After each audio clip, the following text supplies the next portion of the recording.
the story of Hitler and the brown shirts shows exactly how fear, propaganda, and street power can be used to control a society. Who were the brown shirts? The brown shirts were officially called the SA, Sturmabteilung, meaning stormtroopers. They were the paramilitary arm of Adolf Hitler's Nazi Party in Germany during the 1920s and early 1930s. They got the nickname brown shirts because of their brown uniforms. At first, they weren't the government. They were Hitler's muscle. What was their job? The brown shirts existed to intimidate, silence, and dominate the public. Their main roles: break up meetings of political opponents, beat and terrorize Jews, communists, socialists, and journalists. March through streets to show power. Protect Nazi rallies. Spread fear so people wouldn't resist. Instead of debating ideas, they used violence and intimidation. If someone criticized Hitler, the brown shirts often showed up at their door. How did they control the people? They didn't control Germany alone. They worked alongside propaganda, laws, and fear. Here are the main methods. Fear in the streets. The SA made violence normal. People learned quickly. Open quote, "If I speak up, something bad will happen." Close quote. That silence spreads faster than any law. 2. Propaganda everywhere. Hitler used radio, posters, newspapers, and rallies to repeat messages. Germany was betrayed. Jews and communists were enemies. Hitler was the savior. When people hear the same thing every day, truth gets blurred. 3. Mob psychology. Huge rallies, uniforms, chants, flags, all designed to make individuals feel small and the movement feel unstoppable.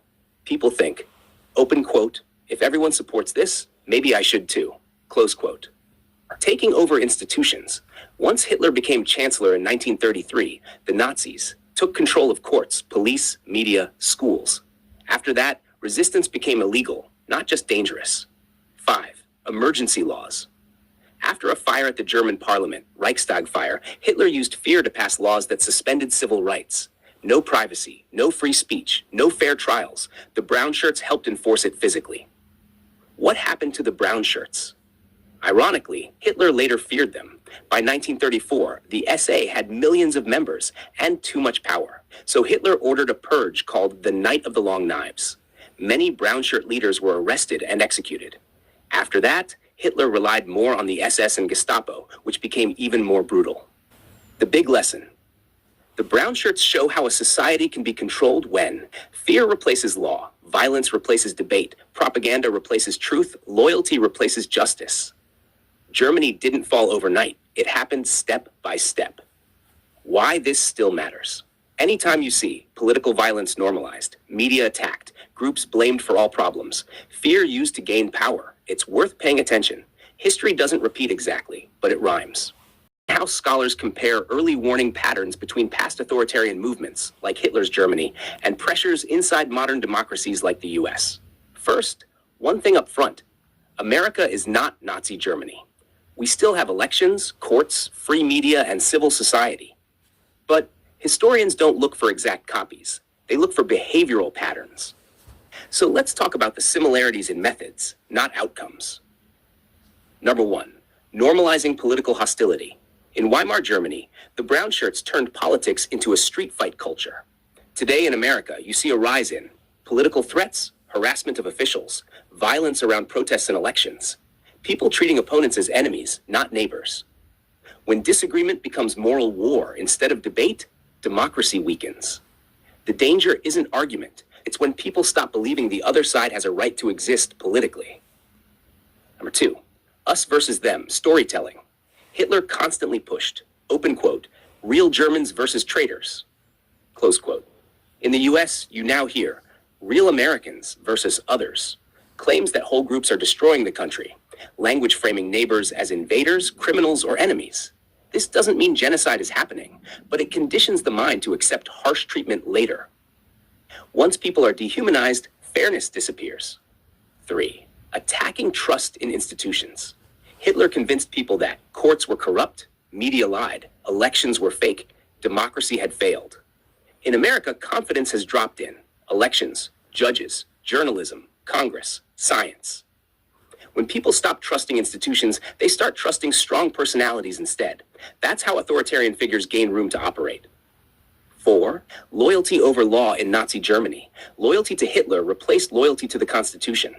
In America, you sometimes see officials pressured to favor a person over the law, voters excusing illegal behavior if it helps their side, leaders framed as saviors instead of public servants.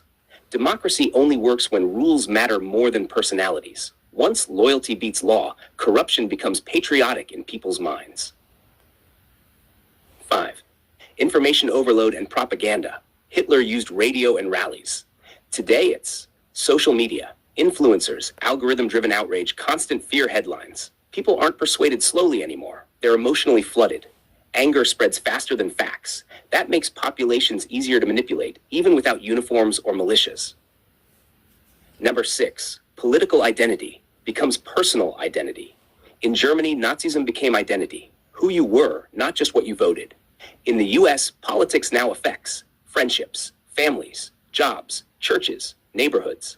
When politics becomes identity, compromise feels like betrayal, and democracy requires compromise to survive. Important difference and hope. Here's where America is very different from Nazi Germany. Strong constitution, independent courts, federal system, free press, civil rights laws, diverse power centers, long democratic culture. Germany in the 1930s didn't have those deeply rooted protections, so the US has guardrails. Germany didn't. The real parallel is not Hitler, it's human behavior. The lesson isn't America is becoming Nazi. The lesson is, open quote, humans under fear, identity, and anger behave similarly in any country. Close quote. The danger signs are psychological before they are political. Fear over reason, loyalty over law, emotion over evidence, enemies over neighbors. What actually protects a country?